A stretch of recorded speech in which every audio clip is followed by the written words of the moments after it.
अस्सलामुअलैकुम नाजरीन, ये मैंने आज अपना नया चैनल स्टार्ट किया है जिसका नाम है पाकीज़ा किचन। तो आज से मैं आपको नई नई रेसिपीज़ दूंगी जो कि आप देखेंगे, इंशाल्लाह आपको बहुत पसंद आएंगी। मुझे अच्छा फ़ीडबैक दें ताकि मैं ज़्यादा से ज़्यादा आपके लिए रेसिपी फिर और ला सकूं। ठीक है, आज हम अपनी फ़र्स्ट रेसिपी स्टार्ट करते हैं जो कि है एक सैलेड, जो हेल्थ के लिए बहुत जो है हेल्दी है। तो इसके अज्जा हम लोग देख लेते हैं हम क्या क्या डालेंगे इसमें। तो सबसे पहले जो हमें चीज़ चाहिए वो है कैबेज। अब ये है बंद गोभी, इसको मैंने एक गोभी ली है पत्तों वाली जो होती है, उसको मैंने बारीक बारीक काट लिया है। सही है। उसके बाद हमें जो दूसरी चीज़ चाहिए इसके लिए वो है खीरा। खीरे को हमने एक को यूँ स्लाइसिस में काट लिया है, ठीक है। और एक हमें इसके लिए लीमू दरकार है, ये हमने ले लिया, इसका हम रस निकालेंगे। एक हमें चाहिए एप्पल, इसको हमने, ये ग्रीन वाला एप्पल है, जो हरे वाले होते हैं इनमें रस होता है, 6 एप्पल होते हैं। इनको हमने बारीक बारीक इनका जो छिलका है वो रिमूव किया है हटा के, और फिर ये हमने एक एप्पल ले लिया है। इसके साथ हमें चाहिए क्रीम। ये तो आपके घर में, सभी के घर में होती है, दूध रोज़ाना आता है तो उसकी आप भलाई उतार लीजिए और वो डाल लीजिए, ठीक है ना। ये है मायोनीज़, तो जितनी हमें ज़रूरत होगी इसमें हम उतना इसका इस्तेमाल करेंगे। थोड़ी सी हमें काली मिर्च की ज़रूरत होगी पिसी हुई, वो हम आपको जब डालते हैं तो बताते हैं। जी, सबसे पहले हम एक बॉल लेंगे, इसमें हम थोड़ी सी चीनी डालेंगे, 1 चम्मच हमने चीनी ली है, ठीक है। फिर इसके अंदर हम ऐड करेंगे सम मायोनीज़, थोड़ा सा मायोनीज़ ऐड करेंगे जितना हमें दरकार है, यानी 2 चम्मच समझ लें आप कि हमें 2 चम्मच मायोनीज़ इसमें ऐड कर रहे हैं। इससे बड़ा अच्छा टेस्ट आएगा हमारी सैलेड का। तो ये 2 चम्मच समझे मैंने ऐड कर लिए, और अब हम इसको मिक्स करते हैं। इतना मिक्स करना है कि ये जो चीनी है ये इसके अंदर मिक्स हो जाए। जी, सबसे पहले हमने एक बॉल लिया है, उसके अंदर जो है हम ये कैबेज अपनी सारी ऐड कर देते हैं। तो कैबेज है हमारी कटी हुई, जितनी हमें ज़रूरत है उतनी हम डाल देते हैं इसके अंदर, ठीक है ना। ये कैबेज ऐड करी हमने।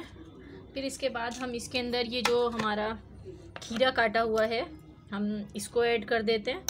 ये खीरा हमने इसमें ऐड कर दिया। ये इंतहाई मज़ेदार सैलेड बनती है, आप लोग खाइएगा, इंशाल्लाह आपको बहुत पसंद आएगी। और जो लोग मोटे हैं वो वेट लूज़ के लिए भी इसको यूज़ करें। ये मैं एप्पल डाल रही हूँ, इसमें एप्पल हमने डाले।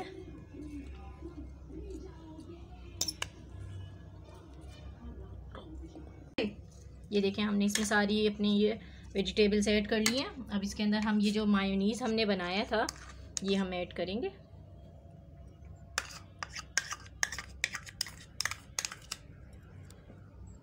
और साथ में इसके हम क्रीम भी ऐड कर लेंगे। ये क्रीम मैंने आपको बताया था, ये इसमें हम डालेंगे। क्रीम से बहुत अच्छा फ्लेवर इसका आएगा, आपने क्रीम डाल देनी है। ये मेरे पास क्रीम काफ़ी सारी है, मैं इसमें से थोड़ी यूज़ करूँगी। अब इसके अंदर हम 1 पिंच खाली डालेंगे काली मिर्च का। ये हमने काली मिर्च ऐड कर दी 1 पिंच। ये हमने अब इसमें लीमू ऐड करना है। इसके मैंने बीज जो है वो रिमूव कर लिए हैं, देखें इसमें कोई भी बीज नहीं है, सब हटा दिए मैंने। ये हम इसलिए डाल रहे हैं कि इससे इसका कलर जो है, आप जितनी देर भी रखेंगे ना तो ये सैलेड काली नहीं पड़ेगी। इसका कलर जब भी आपके मेहमान आए उनको फटाफट आप सर्व कर दें, ठीक है। ये हमने सब चीज़ें इसमें अब ऐड कर दी हैं। अब हम इसको क्या करेंगे, मिक्स करेंगे। हमने 2 फ्रॉक कांटों की मदद से उसको मिक्स कर देना है, और फिर मैं आपको इसकी फ़ाइनल लुक दिखाती हूँ। देखिए अब ये रेडी हो गई है।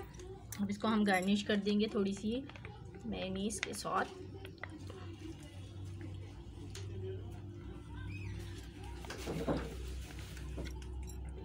इसके लिए हम ये जैतून का तेल भी इस्तेमाल करें गार्निश के लिए। इसमें हम सिर्फ टेबल स्पून ये डालेंगे। ऐसे आप हल्का हल्का छिड़क दें इसके ऊपर, ऐसे ना छिड़क दें, ये बहुत अच्छा लगता है और ये सेहत बख्श भी बहुत ज़्यादा है।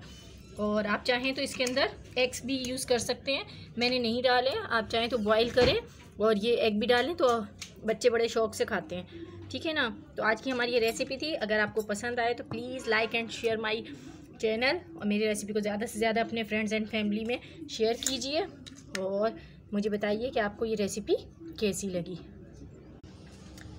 आपको ये वॉच करने का बहुत बहुत शुक्रिया। अब दोबारा हाजिर होंगे एक नई रेसिपी के साथ। खुदा हाफिज़।